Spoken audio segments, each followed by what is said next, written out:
জল ভরা মেঘ ওই দু চোখে দেখতে আমি পেয়েছি, একলা মনে নির্জনেতে তোমার ছবি এঁকেছি।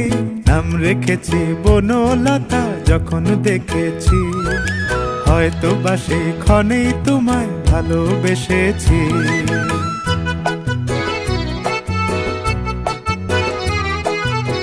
বনলতা কথা হয়ো না গো কুণ্ঠিতা, বনলতা কথা হয়ো না গো কুণ্ঠিতা। একটি কথাই শুনবো বলে তাই তো কাছে এসেছি, বলবে কি গো আমিও তো তোমায় ভালোবেসেছি। একটি কথাই শুনবো বলে তাই তো কাছে এসেছি,